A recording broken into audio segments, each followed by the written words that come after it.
തീവ്രവാദ പ്രവർത്തനം നടത്താൻ വേണ്ടിയിട്ടുള്ള ഒരു പുതിയ സംവിധാനം ഒരുങ്ങിയെന്നാണ് അർത്ഥം. തീർച്ചയായിട്ടും അങ്ങനെ ധരിച്ചാൽ തെറ്റ് പറയാനൊക്കില്ല. കാരണം പോപ്പുലർ ഫ്രണ്ട് ഓഫ് ഇന്ത്യക്ക് പകരമായിട്ട് ഇനി യങ് ഡെമോക്രാറ്റ്സ് കേരളത്തിലെ തെരുവുകളിൽ SDPIക്ക് വേണ്ടി തെരുവിലിറങ്ങുന്ന കാഴ്ചയാണ്.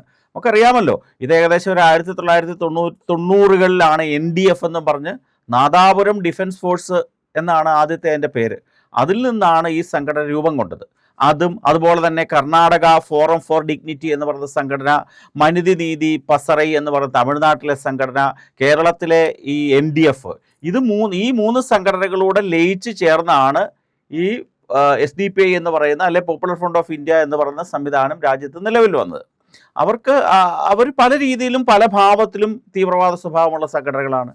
അറിയാമല്ലോ, പോപ്പുലർ ഫ്രണ്ട് ഓഫ് ഇന്ത്യയുടെ ഓഫീസുകളൊക്കെ റെയ്ഡ് ചെയ്തപ്പോൾ മിഷൻ 2047 തുടങ്ങിയ പദ്ധതികൾ ഈ രാജ്യത്തിനെ ഇസ്ലാമിക രാഷ്ട്രമാക്കി മാറ്റുക, അവരുടെ നിയമവ്യവസ്ഥകൾ നടപ്പാക്കുക തുടങ്ങിയ ഉദ്ദേശത്തോടു കൂടിയാണ് ഈ പോപ്പുലർ ഫ്രണ്ട് ഓഫ് ഇന്ത്യ പ്രവർത്തിച്ചത് എന്ന് കണ്ട കാരണത്താലാണല്ലോ UAPA നിയമപ്രകാരം പോപ്പുലർ ഫ്രണ്ട് ഓഫ് ഇന്ത്യ നിരോധിച്ചത്.